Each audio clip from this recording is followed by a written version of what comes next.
আজকে আলোচনা করব স্পিনিং ফ্যাক্টরিতে একটা গুরুত্বপূর্ণ বিষয়, সেটা হলো গিয়ে ইয়ার্ন রিয়েলাইজেশন। তো ইয়ার্ন রিয়েলাইজেশন কি?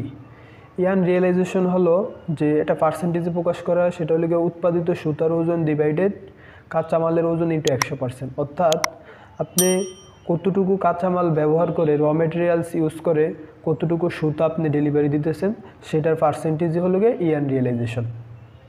তো ইয়ার্ন রিয়েলাইজেশনের মাধ্যমে একটা ফ্যাক্টরির যে প্রোডাকশনের একটা মাপকাঠি করা যাচ্ছে। যেমন দুইটা ফ্যাক্টরি একই র মেটেরিয়ালস একই ওয়েটের ব্যবহার করে যদি একজনে বেশি প্রোডাকশন দিতে পারে, একজনে কম প্রোডাকশন দিতে পারে, তাইলে বোঝা যাবে যে ফ্যাক্টরিটা বেশি প্রোডাকশন দিতে পারছে সেই ফ্যাক্টরিটা ভালো। তো আমরা আজকে এই বিষয়টা নিয়ে আলোচনা করব। দেখুন, আমি উদাহরণ দিছি। যেমন ধরি কাঁচামালের ওয়েট আমার 100 কেজি, আর সুতার ওজন আমি পাইছি কত, এত 100 কেজি কাঁচামাল ব্যবহার করে আমি সুতা পাইছি কত, 850 কেজি। তো এটার ইয়ার্ন রিয়েলাইজেশন কত হবে দেখেন, যে 850 ডিভাইডেড 1000 ইন্টু 100। তো এটার ইয়ার্ন রিয়েলাইজেশন কত আসছে, 85% আসছে।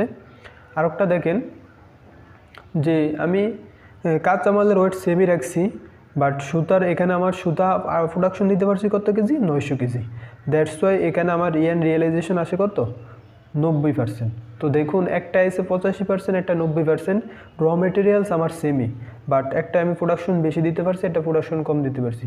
দ্যাটস ওয়াই আমি বলতে পারবো যে ফ্যাক্টরিটা প্রোডাকশন বেশি দিতে পারছে মিনিমাম কাঁচামাল ব্যবহার করে, সেই ফ্যাক্টরিটা তত ভালো।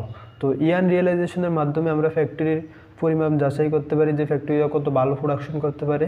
তো আশা করি সবাই বুঝতে পারছেন। আর একজন স্পিনার হিসাবে, একজন টেক্সটাইল স্পিনার হিসাবে তো আপনার এইটাই সার্থকতা যে আপনি কত কম ওয়েস্ট করে বেশি প্রোডাকশন দিতে পারেন, এটাই আপনার সার্থকতা। তো আশা করি সবাই বুঝতে পারছেন ইয়ার্ন রিয়েলাইজেশন বিষয়টা।